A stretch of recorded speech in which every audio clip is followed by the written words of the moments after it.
সাবেক প্রধানমন্ত্রী দেশনেত্রী বেগম খালেদা জিয়ার রুহের মাগফিরাত কামনায় টাঙ্গাইলের কালিহাতীতে দোয়া, আলোচনা সভা ও বিশেষ মোনাজাত অনুষ্ঠিত হয়।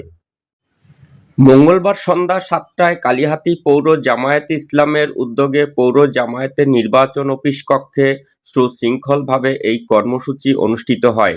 এতে এলাকাবাসী, মসজিদের ইমাম, দলীয় নেতাকর্মী সহ বিভিন্ন শ্রেণী পেশার মানুষ অংশগ্রহণ করেন। অনুষ্ঠানে সভাপতিত্ব করেন কালিহাতী পৌর জামায়াতে ইসলামের সভাপতি মাওলানা বাকি বিল্লাহ, সঞ্চালনা করেন পৌর সেক্রেটারি মাওলানা শফিকুল ইসলাম। শুরুতে পবিত্র কোরআন তেলাওয়াত করা হয়। প্রধান অতিথি হিসাবে বক্তব্য রাখেন জামায়াতে ইসলামীর কেন্দ্রীয় মজলিসে শুরা সদস্য ও টাঙ্গাইল ৪ আসনের মনোনীত প্রার্থী অধ্যাপক আব্দুর রাজ্জাক।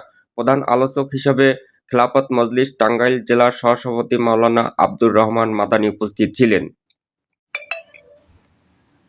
বক্তারা দেশের গণতন্ত্র, মানবাধিকার ও জাতীয় ঐক্যের উপর গুরুত্বারোপ করেন। শেষে বেগম খালেদা জিয়ার রুহের মাগফিরাত, দেশ ও জাতির শান্তি কামনায় বিশেষ মোনাজাত করা হয়।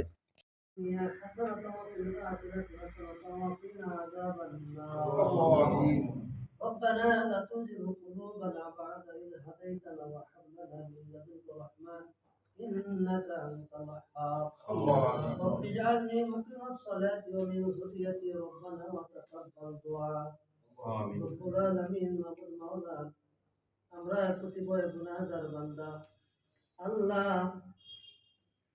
3 দিন ভাবে প্রধানমন্ত্রী বেগম খালেদা জিয়া রুহের মাগফিরাতের জন্য কিছু আলোচনা করলাম।